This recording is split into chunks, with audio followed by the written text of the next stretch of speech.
What's going on, YouTube people? Long timers, first timers. It's your boy Theory. Last discussion, we talked about werewolves and vampires and were they real? And I've come to the conclusion that they are, based on the old stories of every culture having his or her own, thing like that. And basically, the Italians, they all got old stories about werewolves. The Transylvanians all got stories of vampires. Romanians all got stories of witches. Now, in this discussion, I want to speak on creatures and beings who have been on this planet for thousands and thousands of years. And I'm not trying to get into religion here. I've read all types of books and I've studied a lot of religions. But I would like to come from a topic in the Bible, speaking about Adam and Eve being Adam's first wife. And people have been taught this for years. And Adam only had one wife. No, Adam had two wives. And his first wife actually left him. If you ask me, it's very believable when you read the scripture and you find out that the first creation of man and woman, he created them both from the dust of the ground. And then later on, you see he has to actually put a deep sleep upon Adam and take a rib out to create Eve. Well, his first wife left him. And she left him because she felt like she was Adam's equal. Adam had thousands of children with this woman. Now, here's the thing. Adam didn't eat of the tree of knowledge of good and evil, which caused him to die until he got with Eve. So all the children he had with his first wife, they were immortal. Okay. Undamned, so to speak. Meaning Adam's first wife could still be alive to this day. Now, some people call her lilliath. There's many different names for the night demon, the hag.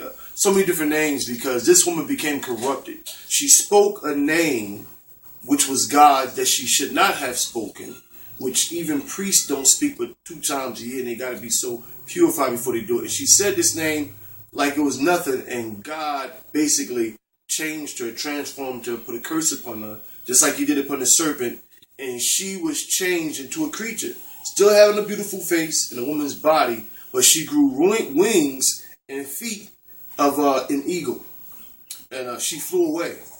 Adam had so many children with this woman, thousands and thousands of children. I mean, you got all types of great, powerful men. After she left Adam, she began to mate with all types of creatures and animals and whoever she could to make more winged creatures. And if you ask me, she was the first of the gargoyles. You want to know what a gargoyle is? So everybody try to say, oh, it's just vampires and werewolves, or oh, it's just aliens, or oh, it's just demons, or oh, it's just giants. No, you have a wide variety of different things. So now we're going to deal with the gargoyles, the mother of the gargoyles, and the mother of what some would say the gods. Immortal creatures. If you see the movie Immortals, Clash of the Titans, whatever, this is who I believe these children came from. Okay, because if you think about the immortals, they weren't really immortal. I mean, they could be killed. And basically, they had flesh, but it was just so difficult to kill them. And this is what I think about Adam's first children. So, upon that topic, many of you have questions. If you want to talk about it, hit me up. I'm here. You know, my door's always open if you want to discuss it. But that's just my whole theory on it. Do I believe that there's still creatures around to this day? Yes, I do. Every time we look around, there's something else being discovered. The knowledge that man has, he has not just came or passed from knowing. Knowledge has been passed down and knowledge has been shared.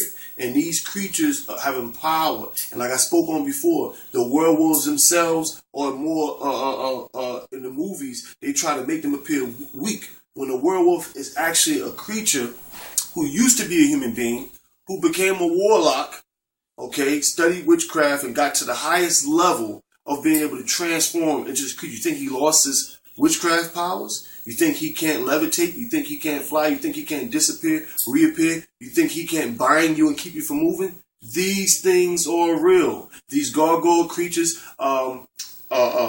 Gilgamesh and fighting lilliath and fighting all these different creatures that were around this time. For years, men have fought against dragons and against different beings. The world is not as safe as you think.